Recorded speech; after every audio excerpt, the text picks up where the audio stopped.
So, hello everyone, welcome to our online learning platform SP Lesson Competitive Exam। So बच्चों हमारी series चल रही है सक्सेस बूस्टर सीरीज, जिसमें हम कंप्लीट कोर्स ऑफ फिजिक्स की बात कर रहे हैं। और आज का जो हमारा टॉपिक है, लास्ट टॉपिक है वर्क एनर्जी पावर का, वो है work energy theorem, energy conservation और पावर। ये लास्ट टॉपिक है बच्चों, वर्क एनर्जी पावर कंप्लीट हो जाएगा। हर बार की तरह इस बार भी बोलता हूँ बच्चों कि अगर आप इस चैनल पर नए हैं तो लाइक और सब्सक्राइब और शेयर करना है, पुराने हैं तो लाइक और शेयर करना ही है आपको। ओके, हर वीडियो की तरह इस वीडियो का भी लिंक आपको डिस्क्रिप्शन में मिल जाएगा, वहां से आप इसके पीडीएफ नोट्स डाउनलोड कर सकते हो। ओके, सो स्टार्ट करते बच्चों। ओके, तो वर्क काइनेटिक एनर्जी थ्योरम की बात करते हैं बच्चों।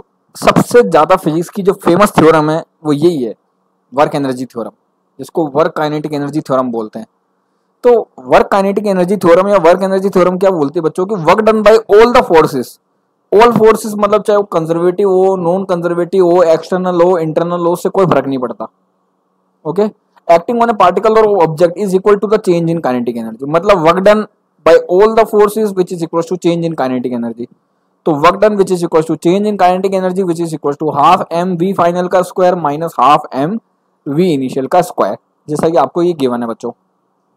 ओके, अच्छा, इसको प्रूव कर सकते हैं बच्चों अपन कांस्टेंट फोर्स के लिए भी प्रूव कर सकते हैं और वेरिएबल फोर्स के लिए भी प्रूव कर सकते हैं।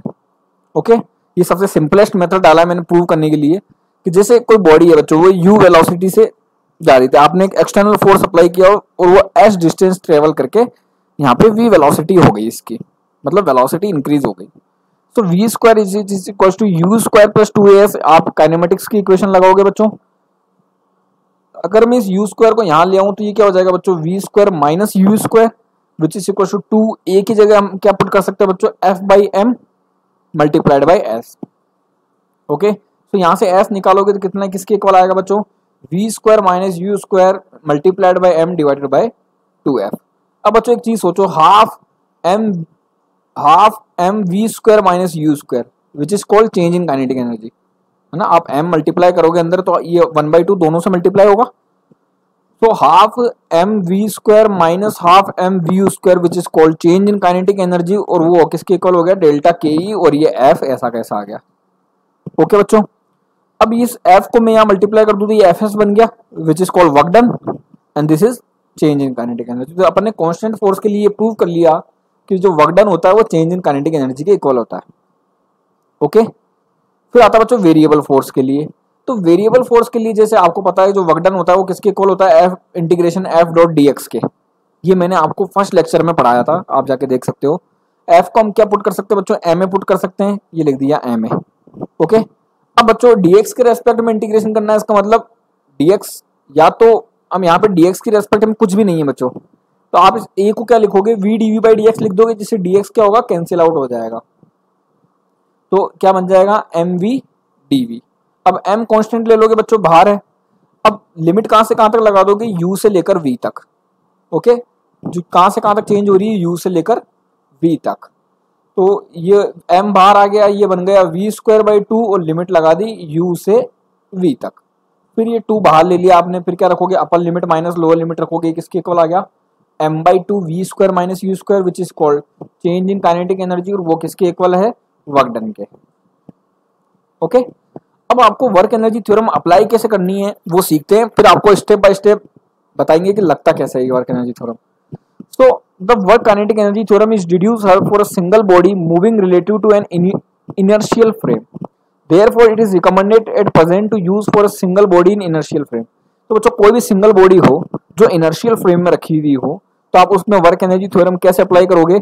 सबसे पहले आपको आइडेंटिफाई करना है इनिशियल और उसकी फाइनल पोजीशन, उसको नंबर दे देना 1 और 2। बच्चों बेसिक चीजें आप जैसे जैसे प्रैक्टिस करते जाओगे आपके पास में चीजें आती जाएगी। तो आपने इनिशियल पोजीशन को दे दिया पोजीशन नंबर 1 और फाइनल पोजीशन को दे दिया पोजीशन नंबर 2, और उसके लिए काइनेटिक एनर्जी लिख दो जो या तो नोन हो या अननोन हो।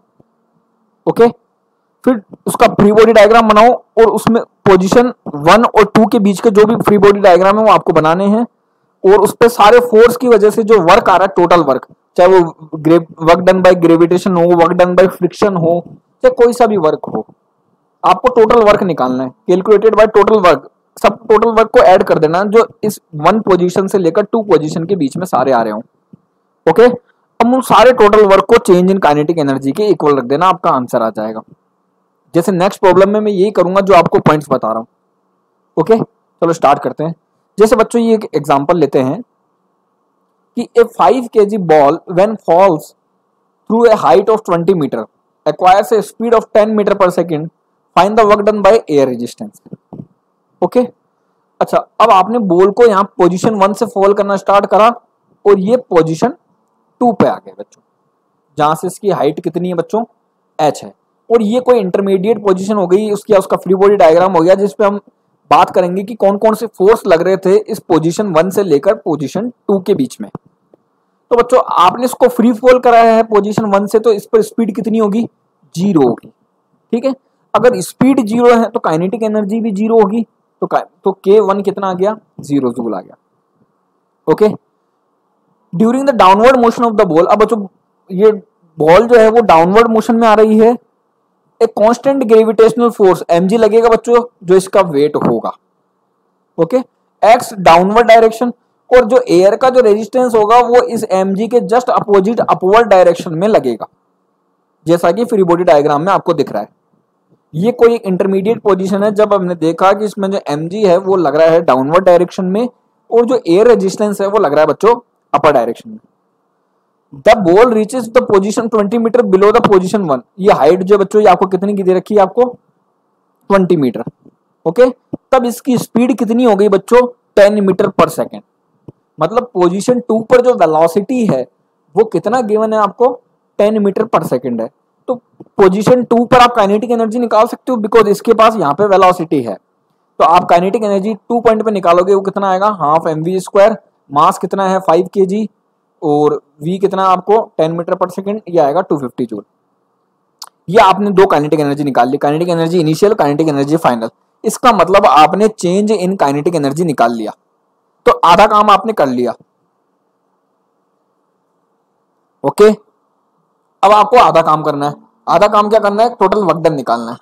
अच्छा, वर्क डन किस किस की वजह से आ रहा है बच्चों, यहाँ पे वर्क डन आ रहा है एक तो ग्रेविटी की वजह से, है ना, और एक एयर रेजिस्टेंस की वजह से। तो एयर रेजिस्टेंस का वर्क डन तो आपको निकालना है, और ग्रेविटी का वर्क डन आपको पता है। ग्रेविटी का वर्क डन आपको कैसे पता है बच्चों, इसका टोटल वेट कितना है, टोटल पुलिंग फोर्स कितना mg, और हाइट कितना हो गया बच्चा पार्टी, h। तो w ग्रेविटी 1 से लेकर 2 तक वो कितना है बच्चों, mgh। m की वैल्यू पुट कर दोगे, g की वैल्यू पुट कर दोगे, और h की वैल्यू पुट कर दोगे, तो आपके पास ये कितना आ जाएगा, 1000 आ जाएगा। ओके, और आपको रेजिस्टेंस या एयर रेजिस्टेंस 1 to 2 आपको फाइंड आउट करना है। तो टोटल वर्क डन कितना हो गया, wg 1 से 2, okay, plus w air resistance 1 to 2, ये टोटल वर्क डन हो गया। इसके अलावा और कोई भी वर्क डन नहीं है बच्चों, देखो और कोई भी फोर्स नहीं है इसके अलावा, which is equal to change in kinetic energy. तो इनिशियल काइनेटिक एनर्जी 0 थी, फाइनल काइनेटिक एनर्जी 1000 है, तो ये टोटल 1000 आ जाएगा, यस और नो। ओके, तो फिर यहाँ पे आप 250 पुट करोगे तो बच्चों ये एयर रेजिस्टेंस कितना आ जाएगा, -750 जूल। ओके, तो इस तरह से आपको पॉइंट टू पॉइंट अगर आप लगाओगे तो ये वर्क एनर्जी थ्योरम का बेसिक्स हो जाएगा। आप जैसे जैसे प्रैक्टिस करोगे इतना स्टेप आपको फॉलो करने की जरूरत नहीं पड़ेगी, अब डायरेक्ट आपका पेन चलेगा। फिर एक जगह और लगा के देखते हैं इंक्लाइन प्लेन पे। देखो बच्चों, ये कह रहा है कि a box of mass 10 kg projected up, मतलब अपर डायरेक्शन में 20 मीटर पर सेकेंड से विद अ फुट, मतलब यहां से स्टार्ट हो रहा है ये, और ये यहां पे आ गया 20 मीटर पर second as shown in the figure. The coefficient of friction mu between the box and the plane is 0.5। इन दोनों के बीच में जो कोफिशिएंट ऑफ फ्रिक्शन है वो म्यू कितना गिवन आपको 1/2 या 0.5। So find the distance travel by the box on the plane before it stops for the first time. तो आपको डिस्टेंस ट्रेवल बताना है उस बॉक्स जब रुकने से पहले। ओके, तो बाय द वे यहाँ पे x डिस्टेंस ट्रेवल करके ये रुक गया बच्चों। तो मैंने क्या बोला, जहां से स्टार्ट करा उसको पोजीशन 1 मान लो, और जहां रुक गया या जहां उसका एंडिंग हुआ उसको पोजीशन 2 मान लो। मान लिया पोजीशन 1 के पास, इसके पास कितना वेलोसिटी है 20 मीटर पर सेकंड, मतलब पोजीशन 1 की काइनेटिक एनर्जी आएगी बिकॉज इसके पास वेलोसिटी है, और वो कितना आ गया, हाफ mv1²। ओके बच्चा पार्टी, ये कितना आ गया 2000 जूल। पोजीशन 2 पे आप देखोगे ये आके रुक गया है बच्चों, स्टॉप हो गया है, तो इसका मतलब इसका वेलोसिटी 0 हो गया है, इसका मतलब इसका काइनेटिक एनर्जी भी कितना हो गया जीरो हो गया। अब देखो आपने आधा काम कर दिया, चेंज इन काइनेटिक एनर्जी आ गया। अब आपको क्या निकालना है, वर्क डन, और वर्क डन को चेंज इन काइनेटिक एनर्जी के इक्वल रख देंगे, अपना आंसर आ जाएगा। अच्छा वर्क डन किसकी वजह से होगा बच्चों, यहाँ पे एक तो लग रहा है वर्क डन बाय ग्रेविटी और एक वर्क डन बाय फ्रिक्शन, है ना, फ्रिक्शन भी है बच्चों। अब एक चीज सोचो बच्चों, ये जा रहा है ऊपर, ऐसे अगर इसका फ्री बॉडी डायग्राम बनाओगे तो ये mg है, ये mg cos थीटा हो जाएगा जो नॉर्मल रिएक्शन को बैलेंस करता है। ये अपन ने कितनी बार बना लिया फ्री बॉडी डायग्राम, और ये mg sin थीटा हो जाएगा। अब बच्चों चूंकि ब्लॉक जो है वो ऊपर जा रहा है, इसका मतलब फ्रिक्शन जो है वो इसकी अपोजिट डायरेक्शन में लगेगा यूं, इसका मतलब mg sin थीटा और फ्रिक्शन जो है वो एक ही डायरेक्शन में हो गए। ओके, अब वर्क डन बाय ग्रेविटी कितना हो जाएगा, mg sin theta into x, ये वर्क डन बाय ग्रेविटी हो गया। और वर्क डन बाय फ्रिक्शन कितना हो जाएगा, 40 न्यूटन इंटू एक्स। ओके, अच्छा फ्रिक्शन 40 कैसे है बच्चों, mu into normal reaction. Normal reaction कैसे निकालोगे, mg cos थीटा से, m की वैल्यू पुट कर दोगे, g की वैल्यू पुट कर दोगे, और cos 37 की वैल्यू पुट कर दोगे। ओके, फिर यहाँ पे mg sin थीटा का वैल्यू कितना है, -60x। ये कैसे है बच्चों, m की वैल्यू पुट कर दोगे, g की वैल्यू पुट कर दोगे, sin 37 की वैल्यू पुट कर दोगे, ये आपके पास हो जाएगा। अब बच्चों देखो यहाँ पे अब देखो बॉडी जो है वो जा रही है अपर डायरेक्शन, मतलब डिस्प्लेसमेंट तो हो रहा है इस डायरेक्शन में, और दोनों वर्क डन हो रहे हैं इस डायरेक्शन में, मतलब इसकी अपोजिट डायरेक्शन। देखो ब्लॉक तो जा रहा है ऊपर और वर्क डन हो रहा है इधर, इसका मतलब थीटा हो गया 180, इसका मतलब जो वर्क डन आएगा वो क्या आएगा, नेगेटिव आएगा। ओके, तो देखो यहाँ पे -60x और -40x, ये -40x किसके थ्रू है, वर्क डन बाय फ्रिक्शन, और -60x किसका है, work done by gravity. Total work done हो गया 1 से लेकर 2 तक की पोजीशन में, आपने दोनों को ऐड किया, कितना है -100x। अब इस -100x को किसके इक्वल कर दोगे, initial minus final, sorry final minus initial रखोगे तो फाइनल कितना है 0, इनिशियल कितना है 2000, तो x कितना आ जाएगा बच्चों आपके पास 20 मीटर। तो सबसे सिंपलेस्ट तरीका बता रहा हूं आपको वर्क एनर्जी थ्योरम लगाने का। ओके, चलते हैं नेक्स्ट पे। अच्छा देखो बच्चों 2 सवाल और है वर्क एनर्जी थ्योरम पे, वो कर लेते हैं। कह रहा है कि ए बुलेट वेटिंग, जिसका वेट दे रखा है आपको 10 ग्राम, इस फायर्ड विद वेलोसिटी दे रखी है आपको 800 मीटर पर सेकंड, और इसकी वेलोसिटी जो है वो डिक्रीज हो गई। देखो अब आपके पास 2 वेलोसिटी आ गई, इसका मतलब चेंज इन काइनेटिक एनर्जी आ गया आपके पास। Okay, through a 1 metre thick wall, अब आपको डिस्टेंस भी दे दी, एवरेज रेजिस्टेंस निकालना है, average resistance by the mud wall. अब बच्चों आपको पता है वर्क डन कितना होगा, फोर्स इंटू डिस्प्लेसमेंट, आपको फोर्स निकालना है, डिस्प्लेसमेंट 1 मीटर दे रखा है, half mv square minus half mu square आपको गिवन ही है सारा, ये v1 हो गया, ये v2 हो गया, ये मास हो गया, सब कुछ गिवन है, आपको बस फोर्स निकालना है, उस वैल्यू पुट कर देना, आपका आंसर आ जाएगा। ओके, चलते हैं नेक्स्ट क्वेश्चन पे। In a ballistic demonstration a police officer fires a bullet of mass 50 gram with a speed of 2 metre per second on soft plywood of thickness 2 centimeter. Okay, the bullet emerges with only 10% of initial kinetic energy. What is the emergence speed of the bullet? तो बच्चों इस चीज को देखना पहले, last में इसका मैं आपको एक फंडा बताऊंगा कि ये क्वेश्चन क्या है और आप कैसे सोचोगे इसको। तो इनिशियल काइनेटिक एनर्जी कितनी होगी बच्चों, हाफ इंटू मास कितना है 50 ग्राम, तो 50 बाई 1000 हो गया, इंटू v का स्क्वायर मतलब 200 का स्क्वायर, ये आ गया 1000 जूल। फाइनल काइनेटिक एनर्जी कितनी होगी बच्चों 10%, किसका, इनिशियल का। देखो गिवन है the bullet emerges with velocity 10% of initial, initial कितना है 1000, इसका 10% कितना हो गया 100 joule. Okay, if v final is the emergent speed of the bullet, then ये हो गया बच्चों half into m into v final का square. Okay, half into m into v final का square which is equal to final kinetic energy कितना हो गया बच्चों 100 जूल। यहाँ से v फाइनल कितना आ गया 4000 v फाइनल का स्क्वायर, और v फाइनल आ गया 63.2 मीटर पर सेकेंड। इसका मतलब स्पीड जो है बच्चों वो रिड्यूस कितनी हो गई, अप्रोक्सीमेटली 68% रिड्यूस हो गई, ना कि 90% रिड्यूस हुई। आपको ऐसा बोल रखा है क्वेश्चन में कि 10% जो है वो इसकी इनिशियल काइनेटिक एनर्जी खर्च हो जाती है। इसका मतलब ये मत सोच लेना 10% वेलोसिटी हो गई तो 90% बच गया, ये मत कर देना बच्चों, सबसे बड़ी गलती है ये। ओके, चलते नेक्स्ट क्वेश्चन पे। देखो, a particle of mass m moves with velocity v equals to a root x, जहां पे एक कांस्टेंट है बच्चों। Find the total work done by all the forces during a displacement x equals to 0 to x equals to 4। Okay, work done by all forces किसके equal होता है, change in kinetic energy. Kinetic energy लगाओगे बच्चों half m v2 square minus half m v1 square. Okay, तो ये velocity given आपको a root x. अब एक बार x इक्वल टू 0 रखोगे बच्चों तो ये टोटल 0 हो जाएगा, तो इनिशियल वेलोसिटी कितना हो गया, 0 हो गया।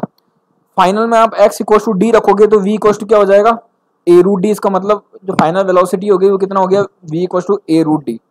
तो इनिशियल वेलोसिटी हो गई 0, फाइनल वेलोसिटी हो गई a रूट टी। सब इनमें v2 की वैल्यू पुट कर दी, v1 की वैल्यू पुट कर दी, आपके पास आंसर आ गया, है ना, सिंपल। अब बढ़ते हैं बच्चों अपन कंजर्वेशन ऑफ मैकेनिकल एनर्जी। इसको ध्यान से देखिएगा बच्चों, ये कुछ ज्यादा इंपॉर्टेंट है। तो मैकेनिकल एनर्जी मतलब क्या होता है, टोटल एनर्जी। मैकेनिकल एनर्जी मतलब टोटल एनर्जी, मतलब kinetic energy plus potential energy which is called mechanical energy. Okay, so the mechanic in this module we examine the what happens to this mechanical energy when only conservative force, कल अपन ने पढ़ा था बच्चों conservative non conservative क्या होते हैं, cause energy transfer within the system, that is when frictional drag force don't act on the object in the system. Also we shall assume that the system is isolated and from its environment, that is no external force in isolated का मतलब no external force from an object outside the system, जिसकी वजह से energy change हो किसके अंदर, inside the system. तो isolated का मतलब अपन कोई भी एक्सटर्नल फोर्स उस सिस्टम के बाहर की तरफ से नहीं लग रहा है जो सिस्टम की इंटरनल एनर्जी को चेंज कर सके। ओके, जब एक कंजर्वेटिव फोर्स जो है बच्चों जिस पर वर्क किसी भी ऑब्जेक्ट पे वर्क डब्ल्यू करता है किसी भी सिस्टम पर, then the force transfer between kinetic energy के एंड पोटेंशियल एनर्जी यू। तो आपको पता है कि जो वर्क डन होता है वो चेंज इन काइनेटिक एनर्जी के इक्वल होता है, अभी अपन ने पढ़ा है वर्क एनर्जी थ्योरम में। और कल मैंने आपको लेक्चर में पढ़ाया था कि जो डेल्टा यू होता है वो होता है minus F dot d s के, minus integration F dot d s या माइनस डब्ल्यू के। तो डेल्टा के जो है वो डब्ल्यू के इक्वल है और डेल्टा यू जो है वो माइनस डब्ल्यू के इक्वल है। इसका मतलब डेल्टा के जो हो गया वो किसके इक्वल हो गया, माइनस डब्ल्यू के। इन दोनों इक्वेशन से अगर आप कंपेयर करोगे तो डेल्टा के किसके इक्वल हो गया, मतलब change in kinetic energy which is equal to minus of change in potential energy. Okay, इसका मतलब change in kinetic energy K2 minus K1 which is equal to minus of U2 minus U1। Okay, अब आप इसको इस तरफ transfer करोगे तो ये कुछ इससे बन जाएगा K2 plus U2 which is equal to K1 plus U1। तो इसका मतलब initial kinetic energy plus initial potential energy which is equal to final kinetic energy plus final potential energy. तो इसको आप कैसे बोलोगे, the sum of K and U for any state of the system which is equals to the sum of K and U for any other state of the system। कुल मिला के kinetic energy plus potential energy initial position में which is equals to kinetic energy plus potential energy बाद की position में। बच्चों देखो इस डायग्राम से आप या इस फोटो से आप बहुत अच्छी तरह समझ सकते हो कि जैसे ओल्डन डेज में क्या होता था, एक पर्सन वुड बी टॉस्ड विया ब्लैंकेट, जैसे इसको उछालते थे ये वापस आता था बच्चों, फिर थोड़ा सा उछलता था, फिर थोड़ा उछलता था, फिर यूं आके रेस्ट में आता था। To be able to see further over, आजकल क्या होता है बच्चों जस्ट फॉर फन ऐसे उछालते हैं बच्चों। तो इसमें क्या होता है, during the ascent of the person in photograph energy is transfer from kinetic energy to gravitational potential energy. Then the maximum, अब जैसे ये मैक्सिमम हाइट रीच कर लेगा बच्चों फिर क्या होगा, इसका एनर्जी ट्रांसफर कंप्लीट हो जाएगा, फिर वो एनर्जी ट्रांसफर वो क्या हो जाएगा, रिवर्स हो जाएगा, ये वापस नीचे आने लग जाएगा। पहले आपने इसको उछालोगे तो आपने क्या दी, इसको काइनेटिक एनर्जी दी, जो मैक्सिमम हाइट पे जाके काइनेटिक एनर्जी होगी वो कन्वर्ट हो जाएगी टोटल पोटेंशियल एनर्जी में। ओके, फिर क्या होगा, वो वापस रिवर्स होगी, जो ये पोटेंशियल एनर्जी थी वापस काइनेटिक एनर्जी में कन्वर्ट होगी और ये वापस यहाँ पे आके रेस्ट में आ जाएगा, तो वापस को इसी तरह से काइनेटिक एनर्जी पोटेंशियल एनर्जी में, पोटेंशियल एनर्जी काइनेटिक एनर्जी में कन्वर्ट होती रहती है बच्चों। ओके, अब आपको कंजर्वेशन ऑफ मैकेनिकल एनर्जी या COME इसको शॉर्ट में बोलते हैं, कंजर्वेशन ऑफ मैकेनिकल एनर्जी, वो लगाना कैसे है उसकी भी ट्रिक है बच्चों।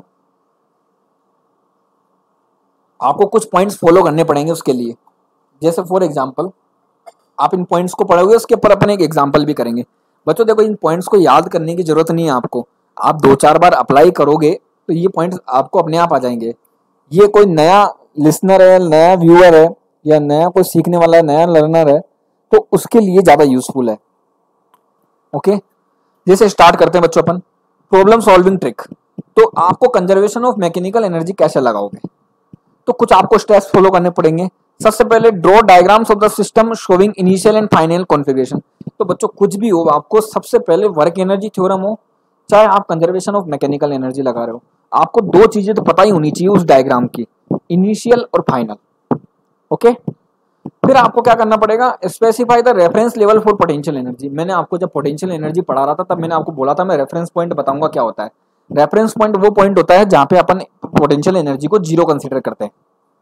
ओके, जैसे आपको रेफरेंस पॉइंट मान लिया, वहां पे पोटेंशियल एनर्जी कितनी कंसीडर करोगे आप, जीरो पोटेंशियल एनर्जी। तो in case of spring it is advisable to assume the zero potential energy at the natural length of the spring.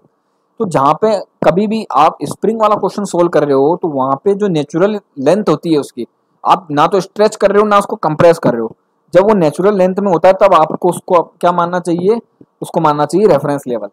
और इन case of gravity you can choose any convent level can be reference frame. तो आप कुछ भी choose कर सकते हो बच्चों, ये कोई फिक्स नहीं है, आप जैसा जिस जगह चूज करोगे आपका आंसर उतना ही आएगा, आंसर में कोई चेंजेस नहीं आते हैं। अच्छा, फिर आपको क्या देखना है बच्चों, इनिशियल सिस्टम को देखना है।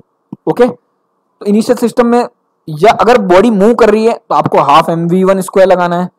अगर कोई पार्टिकल जो है रेफरेंस लेवल से थोड़ा ऊपर या नीचे, मतलब रेफरेंस लेवल पे नहीं है, रेफरेंस लेवल से या तो थोड़ा ऊपर है या थोड़ा नीचे है, तो आपको क्या लगाना है, mgx लगाना है। और अगर स्प्रिंग है वो स्ट्रेच या कंप्रेस हो रही है तो आपको क्या लगाना है, हाफ kx1 स्क्वायर। ये आपने इनिशियल सिस्टम को देख लिया। अब आप फाइनल सिस्टम पे जाओगे, फिर वही तीन चीजें देखोगे।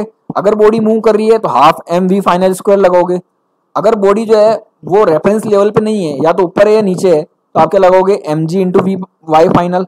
और अगर स्प्रिंग स्ट्रेच या कंप्रेस हो रही है तो आप क्या लगाओगे, हाफ kx फाइनल का स्क्वायर। इसका मतलब आपने तीनों चीजें देख ली, पोटेंशियल एनर्जी भी देख ली, काइनेटिक एनर्जी भी देख ली, और स्प्रिंग में जो इलास्टिक पोटेंशियल एनर्जी होती है वो तीनों केस आ गए बच्चों। ओके, फिर सबको ऐड कर लोगे, कंजर्वेशन ऑफ मैकेनिकल एनर्जी मतलब K initial plus U initial which is equal to K final plus U final, ये लगा दिया आपने। और फिर आप जो भी अननोन टर्म हो आप उसको सोल्व कर लो। ओके, अब इसको लगा के देखते हैं बच्चों कैसे अप्लाई होती है। जैसे आपको ये एग्जांपल दिया हुआ है बच्चों, one and of A light spring of natural length D. अब आपको नेचुरल लेंथ दे रखी है, इसकी डी है। Okay, and spring constant K है, is fixed on a rigid wall and the other is attached to a smooth ring of mass m। ये smooth ring given है बच्चों, इसका मास कितना गिवन है आपको, m है। which can slide without friction on a vertical rod fixed at a distance capital D, sorry small d। ये fix कर रखी बच्चों इस रॉड को। Initially the spring makes an angle of 37 degree with the horizontal. ये आपको दिख रहा है, आप इसको थोड़ा आगे बढ़ाना पड़ेगा बिकॉज यहाँ पे एक ट्राइंगल बनेगा बच्चों, अभी देखना। When the system is release from rest मतलब u equal to 0, find the speed of the ring when the spring becomes horizontal. Okay, horizontal हो जाएगी मतलब ये यहां पे आ जाएगी। Okay, take sine 37 which is equal to 3/5। Okay, ये अपने को भी पता है साइन 37 3/5 होता है, ये कोई बताने की बात नहीं है। नेक्स्ट देखो बच्चों, अब इसको अप्लाई कैसे करोगे, ध्यान से देखना। अगर आप इस एल लेंथ को स्ट्रेच्ड लेंथ मानते हो, डी तो क्या है इसकी नेचुरल लेंथ है, अगर आप इस एल को स्ट्रेच लेंथ मानते हो और इस पॉइंट को आप आगे बढ़ाते हो ऐसे, जैसा कि मैंने यहां बढ़ा दिया। ओके, तो यहां से अगर आप d/l निकालोगे, d/l ओके मतलब बेस अपॉन हाइपोटेनियस। ओके, तो बेस अपॉन हाइपोटेनियस क्या होता है, कॉस थीटा होता है। कॉस यहाँ पे थीटा कितना है बच्चों 37 है, ये कॉस 37 आ गया, कॉस 37 की वैल्यू होती है 4/5, साइन 37 होता है 3/5। तो जो l होगा वो किसके इक्वल हो जाएगा, यहां से देखो l निकालूंगा तो वो हो जाएगा 5d/4। ओके, अच्छा अब देखो बच्चों, अगर आपने एक्सटेंशन इन द स्प्रिंग निकालना है, एक्सटेंशन इन द स्प्रिंग, तो पहले कितना था बच्चों, नेचुरल लेंथ d, आपने निकाला 5d/4, तो और कितना स्ट्रेच हो गया या और कितना एक्सटेंशन आ गया इसमें, तो 5d/4 में से आप d को माइनस कर दोगे, इसका मतलब एक्सटेंशन कितना हुआ उसमें, d/4 हुआ। ओके, इसी तरह से बच्चों अगर आप ये हाइट h निकालोगे, तो यहां मैं एक b पॉइंट मान लेता हूं जिससे ट्रायंगल बन जाएगा बच्चों, और b पॉइंट को आपको रेफरेंस पॉइंट मानना पड़ेगा। अच्छा, कि मेरे को कैसे पता पड़ा कि b पॉइंट को रेफरेंस पॉइंट मानेंगे, बिकॉज यहाँ पे बच्चों ये स्प्रिंग नेचुरल लेंथ में थी, इसका मतलब यहाँ पे x 0 था। दूसरी बात, यहाँ पे अगर आप इसको l लेंथ पे ले गए तो यहाँ पे हाइट h आ गई, और यहाँ पे हाइट भी 0 है, और हाइट 0 है तो पोटेंशियल एनर्जी 0 है, और पोटेंशियल एनर्जी जहां 0 होती है उसी को तो अपन रेफरेंस पॉइंट मानते हैं। समझ गए होंगे अब सब। ओके, अब आपको h निकालना है पहले, तो h देखोगे तो बच्चों h किसके इक्वल है, आप इस ट्रायंगल में देखोगे तो sine 37 which is equal to h/l आ जाएगा। ओके, तो एच किसके इक्वल हो जाएगा, एल इंटू साइन 37। एल कितना निकाला बच्चा पार्टी आपने, 5d/4, और साइन 37 की वैल्यू आपको गिवन है 3/5। ये आपने रख दिया, ये आपके पास आया 3d/4। इसका मतलब आपके पास एल भी आ गया डी की फॉर्म में और एच भी आ गया डी की फॉर्म में। ओके, अब आपके पास सब आ गए, तो आपके पास क्या करना है, आपको कंजर्वेशन ऑफ मैकेनिकल एनर्जी लगाना है। किन किन पॉइंट्स के बीच में, इनिशियल और फाइनल के बीच में, यस और नो। ए और बी पॉइंट जो था बच्चों वो इनिशियल पॉइंट था और ए पॉइंट जो है वो फाइनल पॉइंट है। ओके, अभी यहाँ पे फिक्स हो गया, तो यहाँ पे वेलोसिटी कितना हो गया बच्चों, 0 हो गया, बिकॉज यहाँ पे टोटल कौन सी एनर्जी हो गई, पोटेंशियल एनर्जी हो गई। तो आपको धीरे धीरे पता पड़ता जाएगा कि कहाँ पोटेंशियल एनर्जी है, कहाँ काइनेटिक एनर्जी है, कौन सा कंजर्व्ड है, कौन सा नहीं है। ओके, अब आप क्या लगाओगे, कंजर्वेशन ऑफ मैकेनिकल एनर्जी मतलब potential plus kinetic at A point which is equal to potential plus kinetic at B point. Okay, अब बच्चों सोचो पॉइंट ए की बात करते हैं, यहाँ पे कौन कौन सी एनर्जी है, एक तो स्ट्रेस इन द स्प्रिंग है मतलब हाफ के एक्स स्क्वायर, प्लस और कौन सी एनर्जी है इसके पास, mgh। बोलो काइनेटिक एनर्जी है क्या, नहीं है काइनेटिक एनर्जी, बिकॉज यहाँ पे वेलोसिटी कितना है, 0 है। तो आपने क्या लगा दिया बच्चा पार्टी, पॉइंट ए पर लगा दिया आपने mgh प्लस हाफ के x square. Okay, point B की बात करते हैं बच्चों। पॉइंट बी के पास क्या है, v वेलोसिटी है, बिकॉज यहाँ पे आके वेलोसिटी 0 हो गई। यहाँ जो एक्चुअली में हुआ क्या, यहाँ जो काइनेटिक एनर्जी थी वो यहीं पे तो पोटेंशियल एनर्जी में चेंज हुई है। ओके, तो यहाँ पे ओनली हाफ mv स्क्वायर है, स्प्रिंग भी नेचुरल लेंथ में है, इसका मतलब उसमें कोई एनर्जी नहीं है, नहीं यहाँ पे पोटेंशियल एनर्जी है, इसका मतलब वो किसके इक्वल हो गया, हाफ mv स्क्वायर। ऐसा क्यों हुआ, बिकॉज यहाँ पे h भी 0 है और x भी 0 है, मैंने आपको पहले ही बताया था। ओके, और ए पॉइंट पर h अपन ने निकाला कितना, 3d/4 और x निकाला अपन ने d/4, और ये इनकी वैल्यू पुट कर दी और अननोन टर्म निकाल ली हमने। क्या चाहिए था हमें, v चाहिए था, इसको यहाँ ट्रांसफर कर दिया, m को यहाँ डिवाइड कर दिया, और ये आपका आंसर। इस तरह से आपको लगाना है। अब कुछ बच्चों छोटे छोटे केस हैं जो नीट और जेई में आते हैं, ये तो कुछ बहुत ज्यादा बड़ा सवाल हो गया, एक्चुअली कंसेप्ट क्लियर करने के लिए लगाना था इधर। ओके, अब अपन कुछ छोटे छोटे सवाल पढ़ते हैं बच्चों, जैसे ये है, इसको देखो, ये भी क्वेश्चन आया है AIPMT मेंस 2011 में कि a particle of mass m is freely release from a height h on a spring, if the spring gets compressed by x then. अब बच्चों ये बार बार आपको ये नहीं लगाना है पोटेंशियल एनर्जी काइनेटिक एनर्जी, अब सोचना है थोड़ा, सोचो यहाँ पे इसके पास कौन सी एनर्जी है, पोटेंशियल एनर्जी है। ओके, अब इसने क्या करा है, इसको x क्या कर दिया, कंप्रेस कर दिया, तो इसके पास टोटल हाइट कितनी हो गई, मुझे ऐसा सोचो आप, बार बार कंजर्वेशन ऑफ मैकेनिकल एनर्जी नहीं लगाना है, दिमाग लगा के करो। तो ये mgh पहले थी हाइट, x बाद में हो गई, तो टोटल पोटेंशियल एनर्जी कितनी होगी, mg इंटू टोटल हाइट कितनी होगी, h प्लस x। ओके, अब यहाँ पे इसके पास वेलोसिटी तो है नहीं, इसका मतलब काइनेटिक एनर्जी तो आने से रही। अब ये जो है इस स्प्रिंग को इसने कंप्रेस कर दिया, इसका मतलब इसमें इसने इलास्टिक पोटेंशियल एनर्जी स्टोर कर दी।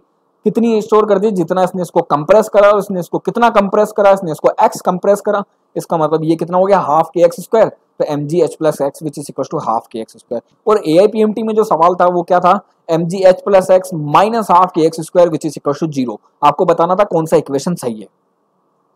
ओके बच्चा पार्टी, दूसरी बात बच्चों देखो, इसमें भी सोचने का है, ये ब्लॉक है मास m का, ये स्प्रिंग से जाके टकराएगा, ये स्प्रिंग जाके कंप्रेस हो जाएगी, तो इसकी जो काइनेटिक एनर्जी है वो इसमें इलास्टिक पोटेंशियल एनर्जी में जाके स्टोर हो गई।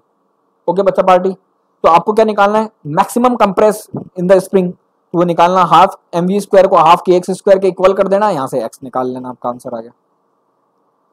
फिर बच्चों बात करते हैं तीसरा पॉइंट। अब देखो इसके पास कौन सी एनर्जी, मुझे बताओ पोटेंशियल एनर्जी कितनी है, जितनी इसकी हाइट है, हाइट कितनी है h, तो पोटेंशियल एनर्जी यहाँ पे होगी mgh। ये यहाँ जाएगा, इस स्प्रिंग को कंप्रेस करेगा बच्चा पार्टी, तो यहाँ पे इसके पास कौन सी एनर्जी हो जाएगी, मुझे बताओ। इलास्टिक पोटेंशियल एनर्जी स्प्रिंग में कितनी होती है, हाफ के एक्स स्क्वायर, तो इसका मतलब mgh जो हो गया वो हाफ के एक्स स्क्वायर के इक्वल हो गया, यहाँ से x निकाल सकते हो। तो कितना ईजी है बच्चों, अगर आप प्रैक्टिस करोगे बहुत ज्यादा ईजी है ये। फिर बच्चों सबसे ज्यादा बच्चों को प्रॉब्लम आती है mg/k और 2mg/k में, तो आज इसका फंडा भी क्लियर करते हैं, क्योंकि ये बच्चों चाहे IIT हो चाहे नीट हो, ये फंडा हर जगह काम में आता है स्प्रिंग का। ये आपको SHM में भी काम में आएगा, क्योंकि स्प्रिंग वहां पे भी है, स्प्रिंग यहाँ पे भी है, तो आपको एक जगह अच्छे से पढ़ लेना है। Okay, so if a block is attach to a lower end of a spring hanging from a fix support. Okay, अब आपको पता है बच्चों ये यहाँ पे एक्सटर्नल फोर्स लग रहा है, तो इसको अपोज करने के लिए जैसा कि कल अपन ने पढ़ा था, यहाँ पे क्या लगेगा, kx लगेगा जो इसको अपोज करेगा बच्चों। ओके, अब आपको पता है कि अब इक्विलिब्रियम कंडीशन में ये mg और kx दोनों बराबर होंगे। ओके, तो इक्विलिब्रियम कंडीशन में क्या होगा बच्चों, mg minus kx equal to 0 या mg equal to kx। Okay, लेकिन जब मैक्सिमम एक्सटेंशन पूछे आपको, तो मैक्सिमम एक्सटेंशन कितना होगा बच्चों, जब आप इसको यहाँ पे x डिस्प्लेस कर दोगे तो टोटल वर्क डन कितना हो गया, टोटल एनर्जी कितनी होगी, mg इंटू एक्स मैक्सिमम, और वही जो होगी वो इसमें स्टोर हो जाएगा बच्चों इसकी इलास्टिक पोटेंशियल एनर्जी में, वो कितना हो जाएगा हाफ के एक्स स्क्वायर। तो मैक्सिमम एक्सटेंशन पूछे तो 2mg बाई के, और इक्विलिब्रियम कंडीशन में पूछे तो mg बाई के। कंफ्यूज नहीं होना है, चलिए आगे। ओके, देखो कि अब नेक्स्ट क्वेश्चन करते हैं बच्चों, ये उसी पे सवाल है, कौन से वाले प्लेटफॉर्म पे, ये वाले पे, इस वाले पे सवाल है, इस वाले प्रोफाइल पे। देखो, a masslet platform is kept on a light elastic spring as shown in the figure. When a sand particle of 0.1 kg mass is dropped on the pan from a height of 0.24 metre, इसका मतलब ये height कितनी दे रखी है, 0.24 metre. Okay, the particle strikes the pen and the spring compress by 0.01 metre. इसका मतलब जब आपने 0.24 मीटर से फेंका तो कंप्रेशन कितना हुआ, 0.01। अगर आप 0.04 मीटर कंप्रेशन चाहते हो तो इसको कितनी हाइट से आपको इसको फेंकना है, ये आपको निकालना है। तो आपने एक फंडा पढ़ा अभी, mg h plus x which is equal to half के एक्स स्क्वायर। तो जब h इतना था तो कंप्रेशन इतना था, अगर कंप्रेशन इतना हो तो h कितना होगा, तो दो इक्वेशन बना लो ऐसी और दोनों को डिवाइड कर दो। तो h प्लस एक्स, या यहाँ से भी देख सकते हो h प्लस एक्स जो है वो डायरेक्टली प्रोपोर्शनल है एक्स स्क्वायर के, इतना फंडा करने की जरूरत नहीं है। तो h plus x divided by h dash plus x dash which is equal to x square divided by x dash square.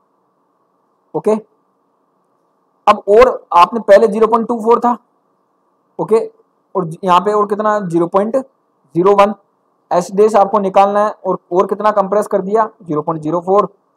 ये आपको दोनों वैल्यू गिवन है बच्चों, और आपके पास आंसर आ जाएगा। ओके, तो कुछ नहीं करना है, इक्वेशन बनानी है और सोल्व करना है उसको। जिसकी मैथ सही है थोड़ी बहुत, उसको फिजिक्स में कभी दिक्कत नहीं आएगी। चलते हैं बच्चा पार्टी नेक्स्ट पे, पावर पे। पावर जो है बच्चों अपना लास्ट टॉपिक है ये आज का, इसके बाद में ये वर्क एनर्जी पावर हो जाएगा खत्म, फिर अपन चालू करेंगे सर्कुलर मोशन, या एनएलएम भी स्टार्ट कर सकते हैं, देखेंगे। फिर आता है बच्चों पावर।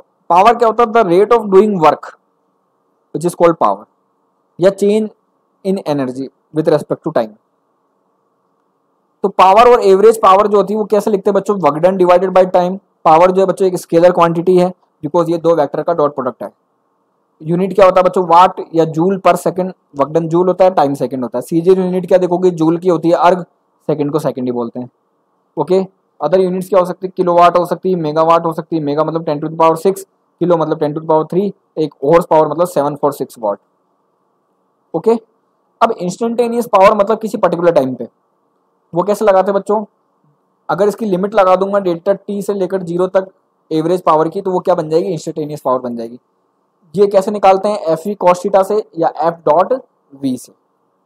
देखो बच्चों दो वेक्टर का डॉट प्रोडक्ट है ये, तभी स्केलर है। ओके, अब बच्चों तीन तरह के सवाल आते हैं। पहला सवाल क्या बनता है कि जब आपको पावर और टाइम में ग्राफ दे रखा हो, तो अगर आप उसका एरिया फाइंड आउट कर लोगे तो वो आपको देगा वर्क डन। ये आपको ध्यान रखना बच्चों, कई बार क्वेश्चन आते हैं पावर टाइम में वर्क, आपको ग्राफ दे देगा, आपको बोलेगा वर्क डन कितना होता है। तो पावर टाइम ग्राफ का अगर आप एरिया निकाल लेते हो तो आपको क्या गिवन रहता है, वर्क डन। ओके,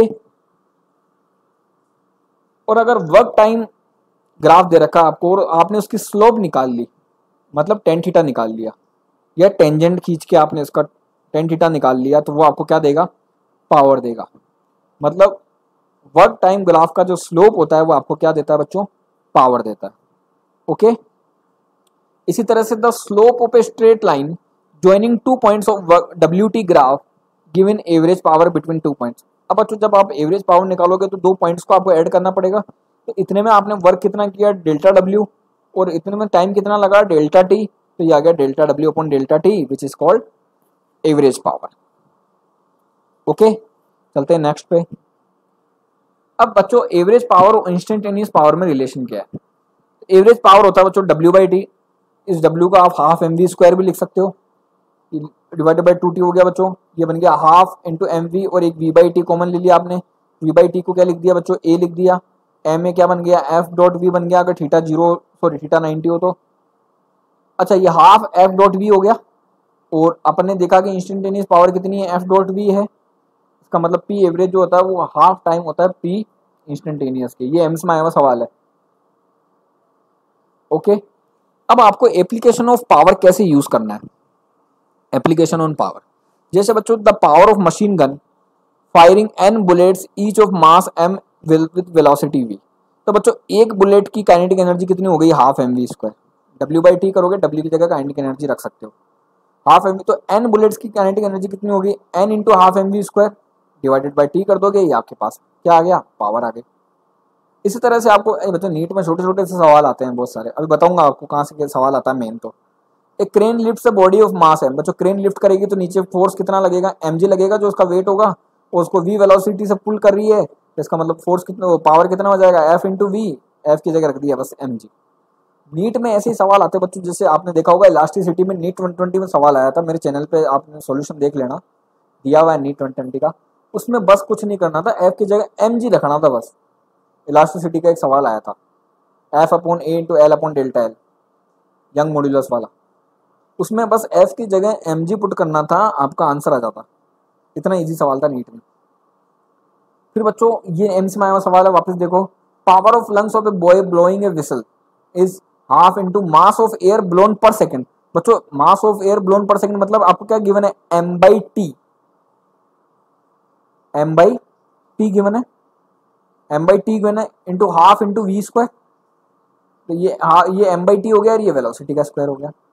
नीट का सबसे फेमस सवाल, power of heart pumping blood, चाहे नीट 2017 देख लेना चाहे नीट 2015 देख लेना, वो किसकी इक्वल होता है, pressure into volume of blood pump पर सेकंड।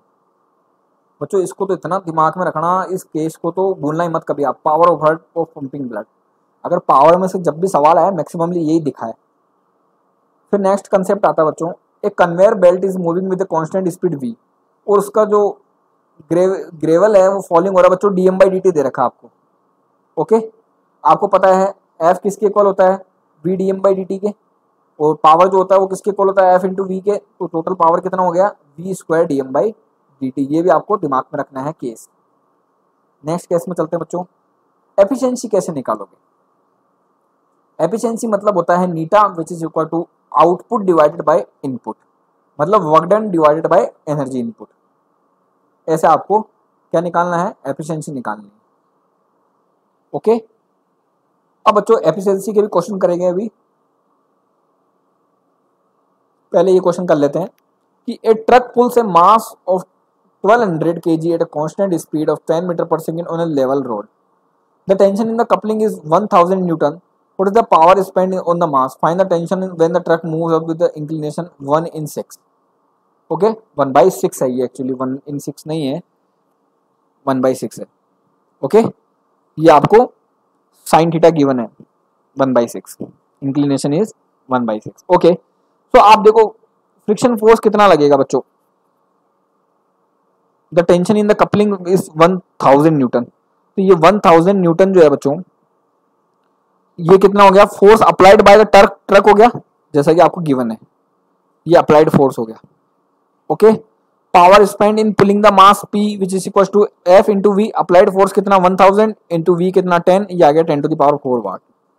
ओके, अब बच्चों ये बॉडी जा रही है ऊपर, तो उसको अपोज करने के लिए फ्रिक्शन लगेगा, इधर ऊपर से mg साइन थीटा भी लग रहा है, इधर आप इसे mg के कंपोनेंट करोगे तो mg cos theta normal reaction को बैलेंस कर लेगा, और ये फ्रिक्शन फोर्स कितना हो जाएगा, mu into normal reaction. Okay, और म्यू इंटू नॉर्मल रिएक्शन ये हो जाएगा mg cos थीटा। लेकिन आपको फ्रिक्शन फोर्स की वैल्यू गिवन है तो आपको ज्यादा लगाने की जरूरत नहीं है। ये हो गया 1000,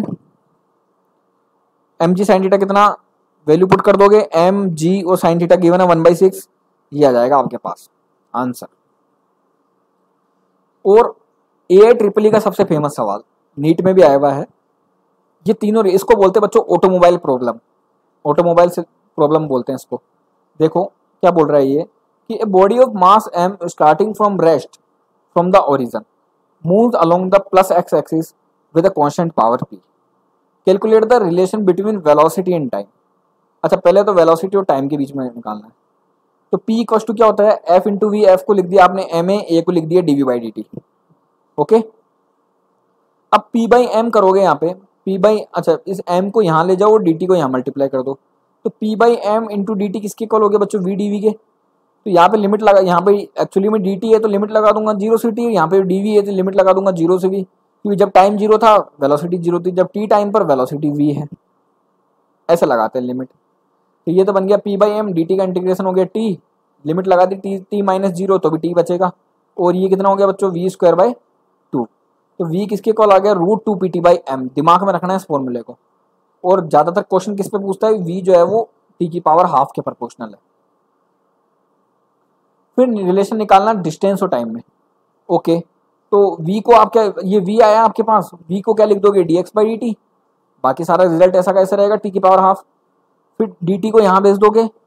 ओके, अब ये √2 p बाई एम तो कांस्टेंट है, इसको बाहर रख दिया और t की पावर हाफ और dt का इंटीग्रेशन कर दिया।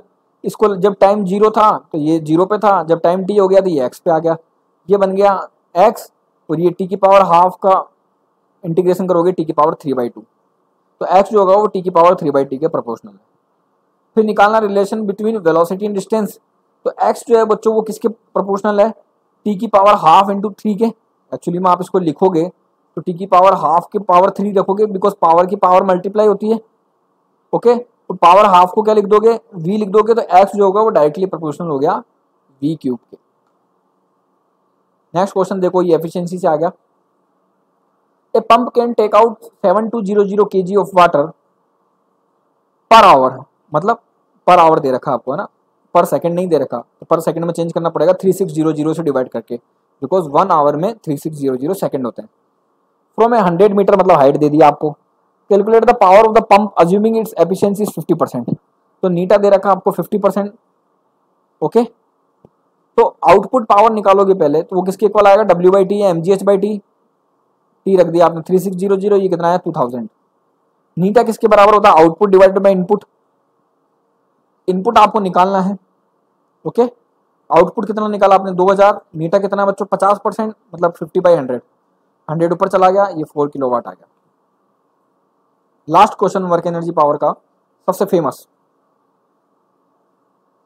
हर टेस्ट सीरीज में मिलता है बच्चों ये सवाल। An engine pumps water of density rho through a hose pipe, water leave the hose pipe with the velocity v, find the rate at which kinetic energy is imparted from water. तो rate of change of kinetic energy आपको निकालना है, तो मतलब d of kinetic energy divided by dt निकालना है, मतलब d by d t of half mv square निकालना है। ओके, अब चेंज क्या हो रहा है बच्चों, यहाँ पे चेंज हो रहा है मास, dm बाई dt। ओके, तो v स्क्वायर कॉमन था तो आपने उसको बाहर निकाल दिया, dm बाई dt कर दिया। सो d बाई dt मास को क्या लिख सकते हो बच्चों, रो इंटू वॉल्यूम, और वॉल्यूम को क्या लिख सकते हो, एरिया इंटू एक्स, ये ऐसे आया है। मास को लिख दिया आपने रो डेंसिटी इंटू वॉल्यूम, और वॉल्यूम को लिख दिया एरिया इंटू एक्स। ओके, ठीक है, तो ये हाफ इंटू रो और ए और वी स्क्वायर सब बाहर आ गए, बच गया क्या, dx by d T. dx by d T को आपने क्या लिख दिया बच्चों, v लिख दिया, तो ये बन गया half rho a v cube.